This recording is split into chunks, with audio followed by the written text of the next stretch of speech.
은혜 언약에 대해서 살펴보도록 하겠습니다. 오늘부터 이제 3, 4주 동안에는 은혜 언약에 대해서 계속해서 살펴볼 것입니다. 그래서 은혜 언약이 어떤 것인지에 대해서 여러분께서 분명히 알 수 있는 귀하고 복된 그러한 시간이 되었으면 좋겠습니다. 지난 시간에 우리가 무엇을 배웠는지 혹시 기억이 나십니까?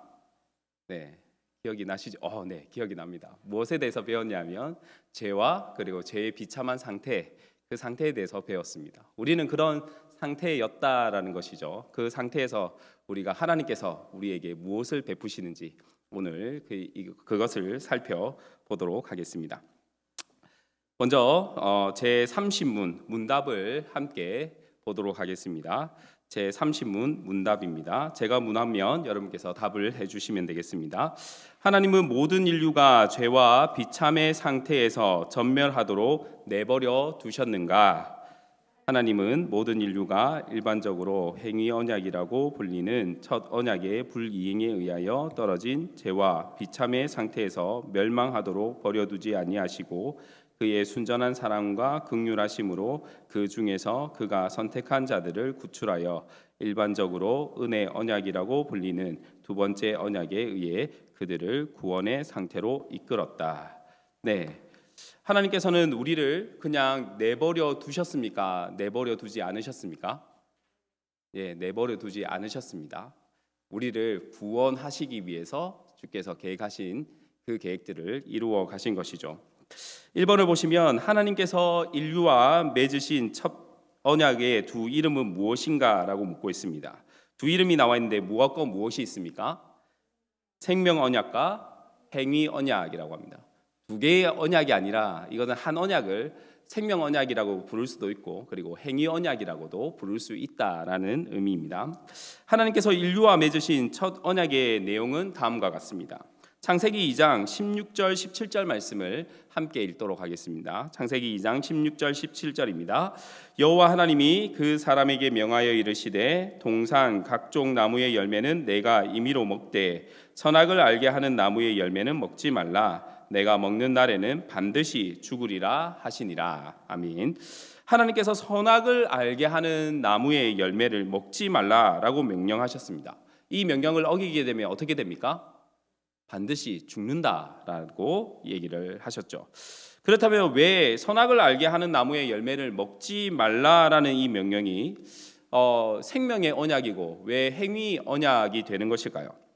왜냐하면 하나님께서 아담과 맺으신 이 언약이 생명과 행위 이 둘과 관계가 있기 때문입니다. 선악을 알게 하는 나무의 열매를 먹지 말라는 것은 무엇과 관련이 있냐면 행위와 행동과 관련이 있습니다. 선악을 알게 하는 나무의 열매를 먹는 것 그리고 선악을 알게 하는 나무의 열매를 먹지 않는 것 이것은 먹고 안 먹고는 이 행위의 문제라는 것이죠. 그리고 선악을 알게 하는 나무의 열매를 먹으면 반드시 죽는다라는 것은 무엇과 관련이 있는 것이겠습니까? 죽음은 생명과 관련이 있는 것입니다. 선악을 알게 하는 나무의 열매를 먹지 않았다면 우리가 지금까지 잘 영원토록 살았을까요? 안 살았을까요? 네, 살았을 것이라고 믿습니다. 네, 괜히 먹어가지고 저희가 죽게 된 것이죠. 하지만 선악을 알게 하는 나무의 열매를 먹으면 죽게 되는 것입니다. 이 모든 것이 생명과 관련이 있는 것이죠. 따라서 선악과의 명령은 행위 언약이고 그리고 생명 언약입니다. 따 먹으면 죽고 그리고 따 먹지 않으면 살게 되는 것이죠. 그런데 아담은 생명 언약 혹은 행위 언약을 어떻게 했냐면 호세아 6장 7절 말씀을 함께 읽어보도록 하겠습니다. 호세아 6장 7절입니다. 그들은 아담처럼 언약을 어기고 거기에서 나를 반역하였느니라 라고 말씀합니다. 아담은 행위 언약을 어떻게 했습니까? 어겼습니다. 생명의 언약을 어긴 것이죠. 그로 인해서 죽음이 이 세상에 찾아오게 된 것입니다. 이 행위 언약이 아담 혼자만의 문제였으면 괜찮았을 텐데 그렇지 않죠. 아담의 범죄함으로 말미암아 그 결과가 누구에게까지 죽음이 찾아오게 되었습니까? 모든 사람에게입니다. 이 땅에 있는 모든 사람에게입니다. 우리까지만 그것이 흘러온다면 어떻게든 참고 견딜 수도 있는데 우리 다음 세대도 그 다음 세대도 주님 오실 그날까지 모든 사람은 이 아담의 범죄함으로 말미암아 죽게 되어지는 것이죠. 고린도전서 15장 22절 말씀을 보시면 아담 안에서 모든 사람이 죽은 것 같이라고 말씀을 합니다. 모든 사람이 한 사람의 범죄함으로 말미암아 모든 사람이 죽었습니다. 자, 하지만 하나님께서는 모든 사람이 그냥 죽도록 내버려 두지 않으셨다는 것이죠. 왜 그렇게 하셨습니까? 왜 죽도록 내버려 두지 않으셨을까요? 그것은 하나님께서 사랑이시기 때문입니다. 하나님께서 사랑하시기 때문에 우리를 그냥 죄와 그 비참한 상태에, 죽음의 상태에, 그 상태에 그대로 내버려 두지 않으신 것이죠. 하나님께서는 왜 모든 사람이 죄와 비참에 빠져 멸망하게 내버려 두지 않았는가에 대해서 한번 답을 읽어보도록 하겠습니다. 하나님의 읽겠습니다. 시작. 하나님의 순전한 사랑과 자비 때문이다. 하나님은 인류를 구원하실 그 어떤 의무나 책임도 없으신 분이시다. 그러나 하나님 자신의 사랑과 자비로 인해 하나님은 인류 가운데 일부를 구원하실 뜻을 세우시고 계획하셨다. 자, 디도서 3장 4절 5절 말씀도 함께 읽어보도록 하겠습니다. 디도서 3장 4절 5절입니다. 우리 구주 하나님의 자비와 사랑하심이 나타날 때에 우리를 구원하시되 우리가 행한 바 의로운 행위로 말미암지 아니하고 오직 그의 긍휼하심을 따라 중생의 씻음과 성령의 새롭게 하심으로 하셨나니. 아멘. 자비와 사랑이 풍성하신 하나님께서 모든 사람이 죄 가운데 죽어가는 것을 내버려 두지 않으시고 자비와 사랑을 베푸셔서 구원받는 자가 있도록 하셨습니다. 제 말을 잘 이해하셔야 됩니다. 모든 사람이 죽는 것 가운데 하나님께서 하나님의 자비와 은혜를 베푸심으로 말미암아 구원받는 사람이 있도록 하셨습니다. 우리는 살면서 예수님을 믿는 사람도 만나지만 예수님을 믿지 않는 사람도 만납니다. 여러분 주위에 다 예수님 믿으십니까? 여러분 주위에 다 예수님을 믿지 않으십니까? 아니죠. 예수님을 믿는 사람도 있고 믿지 않는 사람도 있습니다. 그렇다면 다르게 얘기하면 어떻게 얘기할 수 있을까요? 구원을 받은 사람도 있고 구원을 받지 못한 사람도 있다라는 것입니다. 그렇다면 이런 차이가 어떤 결과를 초래할까요? 구원받지 못한 사람은 누구 때문에 구원을 받지 못하는 것일까요? 자신의 죄 때문에 구원을 받지 못합니다. 여러분 이것을 잘 이해하셔야 됩니다. 하나님께서 그 죄의 상태로 그대로 가도록 유기하셨다라는 표현을 쓰게 되어진데 내버려 두셨다라고 표현할 수가 있는 것입니다. 그러면 구원받는 자는 누구 때문에 구원을 받을 수 있습니까? 자기 자신이 노력해서 받을 수 있습니까? 그렇지 않습니다. 누구 때문에 구원을 받을 수 있는 것입니까? 하나님 때문에 구원을 받을 수 있는 것입니다. 그렇다면 하나님께서는 언제 선택받은 자들을 구원하시기로 계획하셨을까요? 에베소서 1장 4절 말씀 함께 읽도록 하겠습니다. 시작. 곧 창세전에 그리스도 안에서 우리를 택하사 우리로 사랑 안에서 그 앞에 거룩하고 흠이 없게 하시려고. 아멘. 언제 계획하셨다고요? 창세전에 계획하셨다라고 말씀합니다. 하나님께서는 창세전에 모든 사람이 구원받을 수 있도록 계획하셨습니까? 아닙니다. 네. 여기서 혹시 마음에 불편하신 분 있으십니까? 예, 불편하시면 저랑 긴 시간 대화하시고 말씀을 붙들고 있으면 됩니다. 네. 칼빈주의의 5대 교리 중에 하나가 무엇이냐면 제한 속죄라는 것이 있습니다. 이 교리는 예수 그리스도의 죽음이 온 세상의 죄를 속죄하기에 충분하지만 그러나 그리스도의 죽음의 속죄는 오직 선택한 자 안에서만 이루어지도록 성부 하나님께서 의도하셨다라는 것이 제한 속죄의 정의입니다.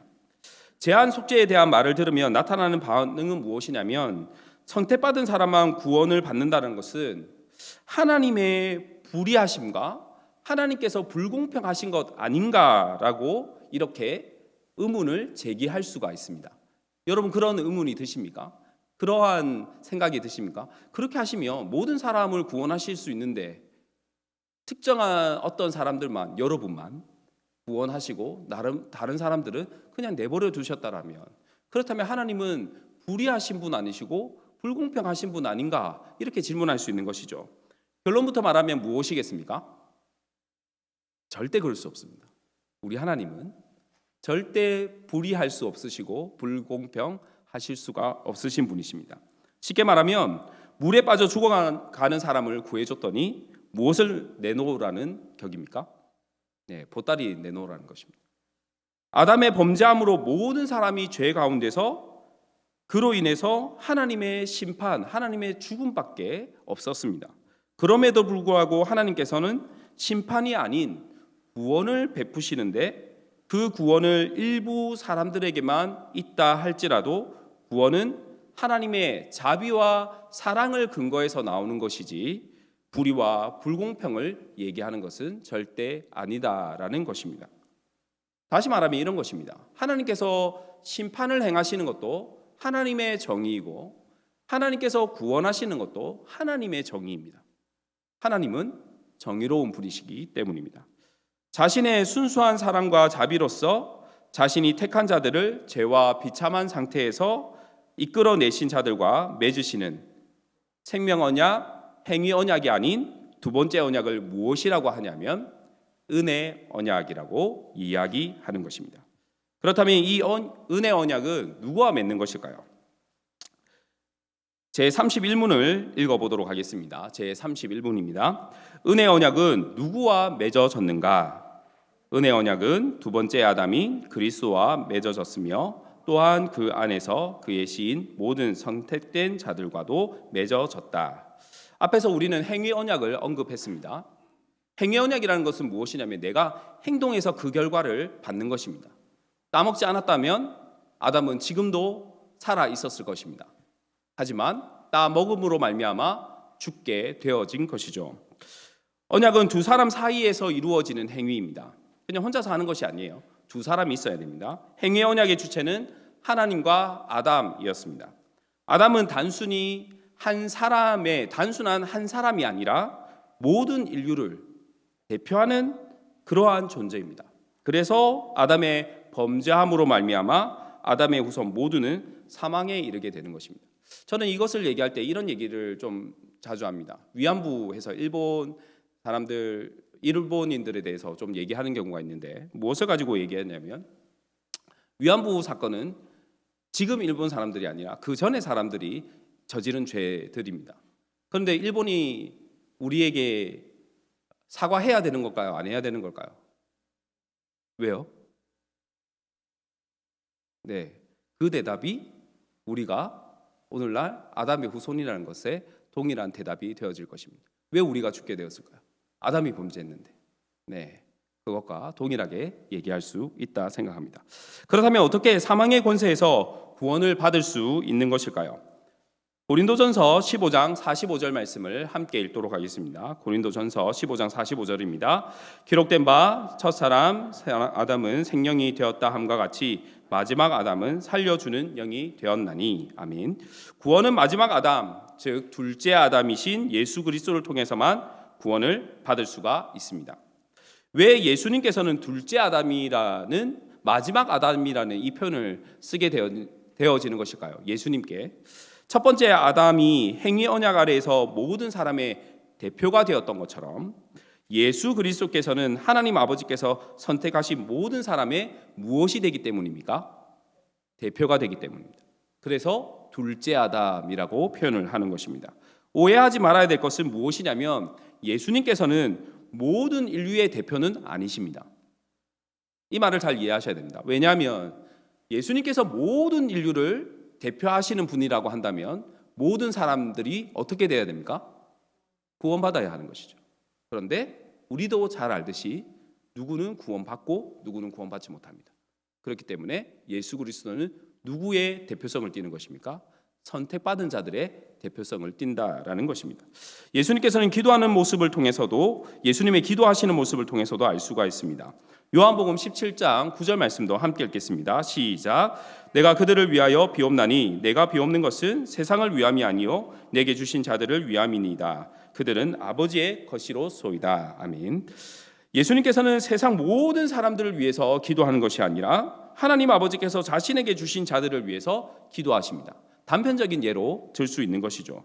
만약 예수님께서 모든 인류를 대표하신다면 모든 인류는 구원을 받아야 했을 것입니다. 하지만 성경은 하나님 아버지께서 택하신 자들만이 구원을 받는다라고 말씀하고 있죠. 은혜 언약은 언제 맺어졌을까요? 택함 받은 자의 대표가 되시는 예수님께서 계실 때입니다. 그럼 예수님은 언제부터 계셨을까요? 태초 전부터 계셨습니다. 창세 전부터, 영원 전부터 계셨던 분입니다. 그래서 언제 은혜 언약을 하나님 아버지께서 예수 그리스도와 은혜 언약을 맺으셨을까요? 창세 전에, 영원 전부터 맺으신 것입니다. 에베소서 1장 4절 말씀을 다시 한번 읽어보도록 하겠습니다. 시작. 곧 창세전에 그리스도 안에서 우리를 택하사 우리로 사랑 안에서 그 앞에 거룩하고 흠이 없게 하시려고. 아멘. 창세전에 은혜의 언약은 존재했습니다. 그리고 은혜의 언약은 행위 언약 이전에 맺어졌습니다. 그런데 이상한 것은 이상한 건 아니지만 하지만 은혜의 언약은 언제 이 땅에 알려졌을까요? 언제 알려졌냐면 행위 언약이 파괴된 이후에 인류에게 계시되어졌습니다. 알려졌다라는 것입니다. 은혜 언약이 인류에게 처음 계시된 것은 언제였을까요? 언제냐면 창세기 3장 15절 말씀 다시 한번 읽어보도록 하겠습니다. 시작. 내가 너로 여자와 원수가 되게 하고 내 후손도 여자의 후손과 원수가 되게 하리니 여자의 후손은 내 머리를 상하게 할 것이요 너는 그의 발꿈치를 상하게 할 것이니라 하시고. 아멘. 뱀의 유혹으로 아담이 범죄했습니다. 하와를 유혹한 뱀에게 하나님께서 말씀하시죠. 여자의 후손이 내 머리를 뱀의 머리를 상하게 할 것이다. 다시 말하면 사탄을 망하게 한다 하시겠다 말씀이시죠. 이것은 우리는 이 말씀을 원시 복음이라고 얘기합니다. 이 땅의 최초의 복음이죠. 이 복음 속에 여러분 생각하셔야 될 것이 무엇이냐면 사람이 해야 되는 그 어떠한 행동이 있습니까? 없습니까? 없습니다. 그래서 은혜입니다. 여자의 후손을 하나님께서 약속하셨고 하나님께서 보내주셨고 여자의 후손이 또한 사탄을 머리를 상하게 할 것입니다. 인간이 그 어떤 것도 하지 않습니다. 그 어떤 것도 할 필요가 없습니다. 이것이 은혜 언약입니다. 처음으로 성경에 나타나는 은혜 언약인 것이죠. 제32문도 함께 문답을 하도록 하겠습니다.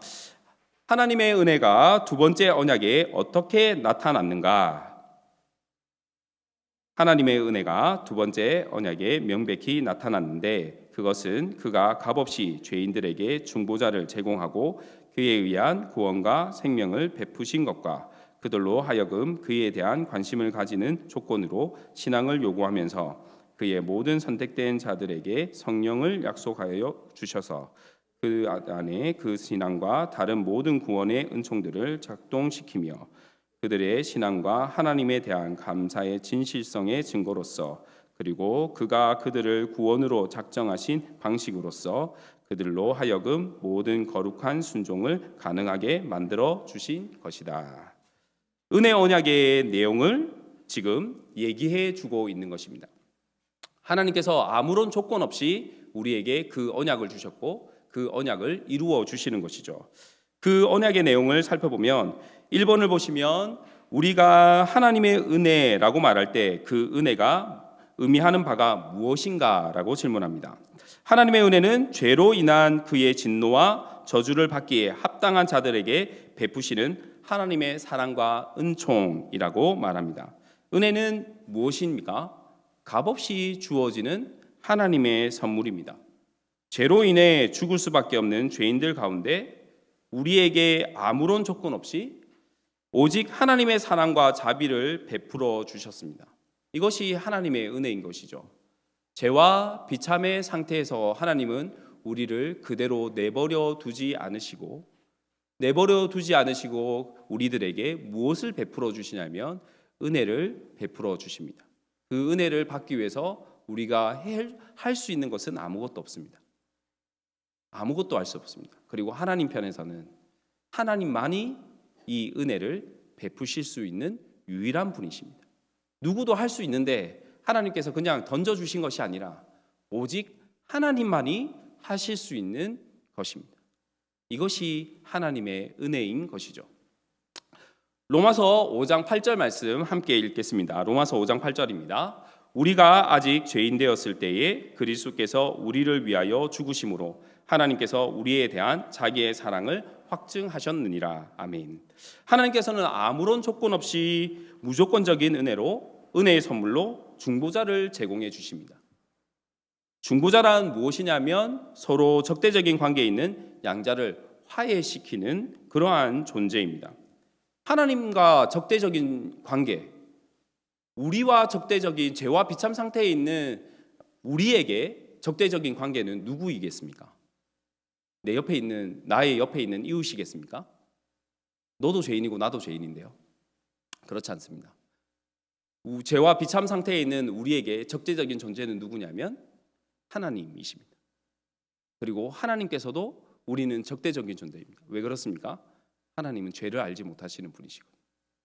하나님은 죄와 함께 하실 수 없는 분이시거든요. 그런데 우리는 하나님을 만나야 합니다. 하나님과 함께 해야 합니다. 이유가 무엇입니까? 그래야 우리가 살 수 있습니다. 우리가 살아야 합니다. 그래서 필요한 것이 무엇입니까? 중보자가 필요한 것입니다. 그 중보자를 하나님께서 주시는 것이죠. 하나님과 적대적인 죄인들은 스스로 하나님과 화목할 수 있는 능력이 없습니다. 능력이 없기 때문에 필요한 존재가 무엇이냐면 중보자입니다. 누가 선택받은 죄인들의 중보자가 되어 주십니까? 디모데전서 2장 5절 말씀 함께 읽겠습니다. 하나님은 한 분이시요 또 하나님과 사람 사이의 중보자도 한 분이시니 곧 사람이신 그리스도 예수라. 아멘. 예수 그리스도만이 우리의 유일한 중보자가 되어 주신다 말씀을 하십니다. 이번을 보시면 우리의 중보자 되시는 그리스도로부터 제공되어지는 것이 무엇인가라고 질문합니다. 요한복음 3장 16절 말씀 함께 읽도록 하겠습니다. 하나님이 세상을 이처럼 사랑하사 독생자를 주셨으니 이는 그를 믿는 자마다 멸망하지 않고 영생을 얻게 하려 하심이라. 아멘. 그리스도로 말미암아 죄로부터 구원과 그를 영접한 자에게 영생이 제공되어집니다. 어떻게 하면 중보자를 통해 은혜 언약에 참여할 수 있을까요? 어떻게 하면 죄로부터 구원을 받고 그리고 영생을 우리가 받게 되어질까요? 어떻게 하면 됩니까? 예수 그리스도를 믿는 믿음을 통해서 받게 되어지는 것입니다. 예수 그리스도를 믿음으로 말미암아 죄로부터 구원받고 예수 그리스도를 믿음으로 말미암아 영원한 생명을 누리게 되어지는 것입니다. 그렇다면 우리가 은혜 언약에 참여하기 위해서 믿음이 중요하다는 것을 우리는 알게 되어집니다. 그렇다면 예수 그리스도를 믿는 믿음은 어떻게 가질 수 있는 것일까요? 여러분, 예수님을 믿으십니까? 여러분께서 예수님을 믿으심으로 말미암아 죄로부터 구원받았고 나에게 영생이 있음을 믿으십니까? 그러한 믿음은 어떻게 가지게 되셨습니까? 어떻게 받으셨나요? 제가 돈 좀 줄 테니 네. 그렇죠. 우리는 받았는데 누구는 받지 못하는 이 은혜, 이 믿음, 이것이 어떻게 가능한 것입니까? 에베소서 2장 8절 말씀 함께 읽도록 하겠습니다. 에베소서 2장 8절입니다. 너희는 그 은혜에 의하여 믿음으로 말미암아 구원을 받았으니 이것은 너희에게서 난 것이 아니요 하나님의 선물이라. 아멘. 믿음은 우리가 노력해서 받는 것이 아니라 무엇이라고요? 하나님의 선물입니다. 여러분, 선물을 돈 주고 사서 받아본 적 있으십니까? 요즘에는 이런 게 있죠. 돈 주고 자기에게 선물하는 거. 얼마나 선물을 안 주면 그럴까? 그런 생각도 들어집니다. 그런데 보통 선물은 주는 자가 사는 것입니다. 그리고 받는 자는 아무런 대가 없이 받는 것이죠. 따라서 하나님의 선택받은 사람만이 값없이 받을 수 있는 것이 무엇이냐면 믿음입니다. 믿음을 받기만 하면 끝일까요? 여러분, 우리 이제 예수님 믿었으니까 죄로부터 구원받았고 이제 영생을 가지게 되었으니까 그냥 살아가면 됩니까? 절대 그렇지 않죠. 믿음은 멈추어 있는 것이 아니라 자라는 것입니다. 마태복음 17장 20절 말씀을 함께 읽도록 하겠습니다. 잠시만요. 마태복음은 없군요. 제가 읽도록 하겠습니다. 마태복음 17장 20절입니다. 이르시되 너희 믿음이 작은 까닭이니라 진실로 너희에게 이르노니 만일 너희에게 믿음이 겨자씨 한 알만큼만 있어도 이 산을 명하여 여기서 저기로 옮겨지라 하면 옮겨질 것이요 또 너희가 못할 것이 없으리라 라고 말씀합니다. 믿음의 크기가 겨자씨 한 알만큼이라 할지라도 산을 옮길 수 있다라고 예수님께서 말씀하셨습니다. 이유가 무엇일까요?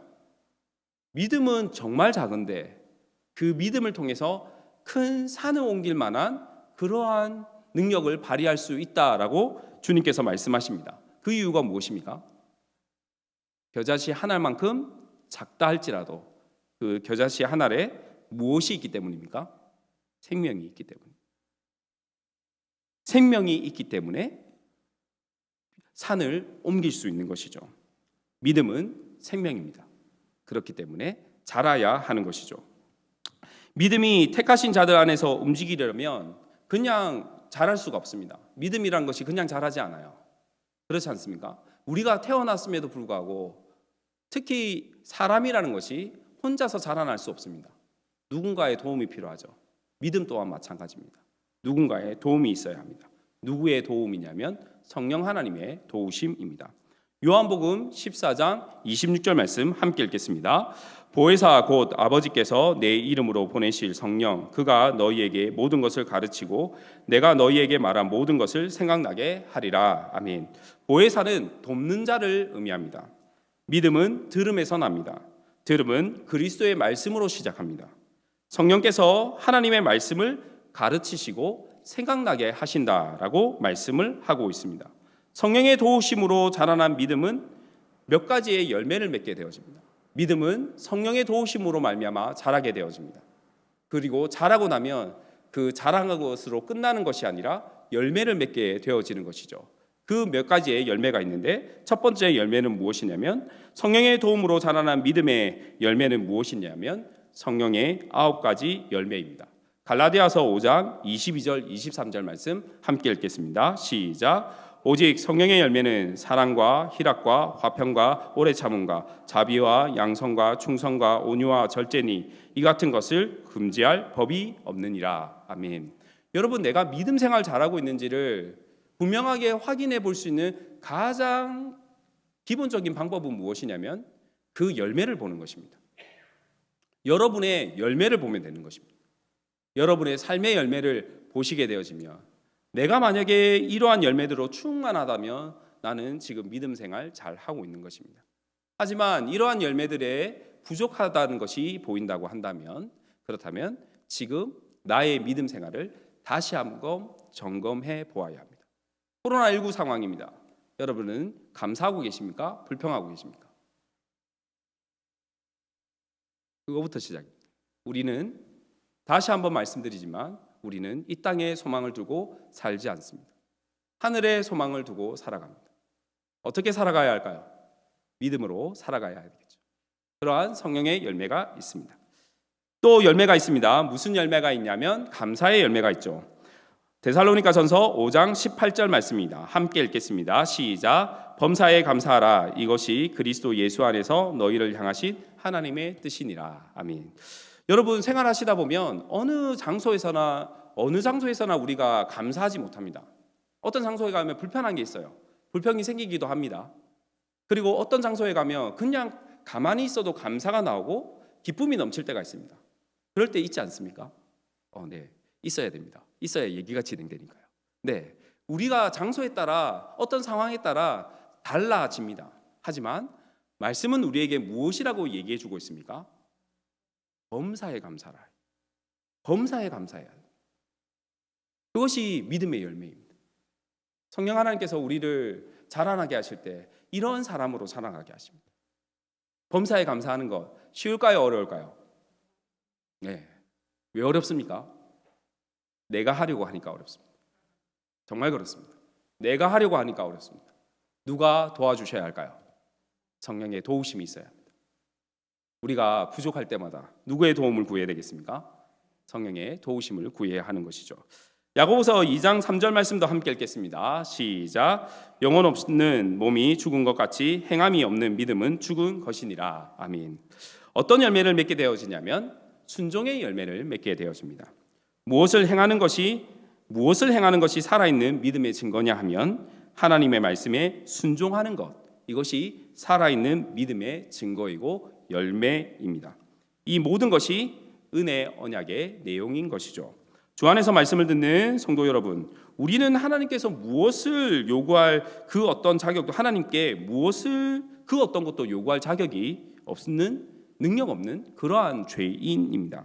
하지만 하나님께서는 모든 사람들 가운데 우리를 불쌍히 여기셔서 은혜를 베풀어 주셨습니다. 우리를 사랑하셔서 독생자를 주셨고, 우리를 사랑하셔서 믿음을 주셨고, 우리를 사랑하셔서 성령을 주셨고, 우리를 사랑하셔서 자라게 하시고, 우리를 사랑하셔서 열매 맺게 하셨습니다. 이 모든 것이 하나님께서 예수 그리스도로 말미암아 우리와 맺은 은혜의 언약입니다. 값없이 주신 하나님의 은혜의 언약 아래에서 감사와 찬송과 영광을 하나님께 올려드리는 저와 여러분이 되기를 주님의 이름으로 축복합니다. 잠시 한번 기도하겠습니다. 사랑과 은혜가 풍성하신 우리 하나님 아버지 감사합니다.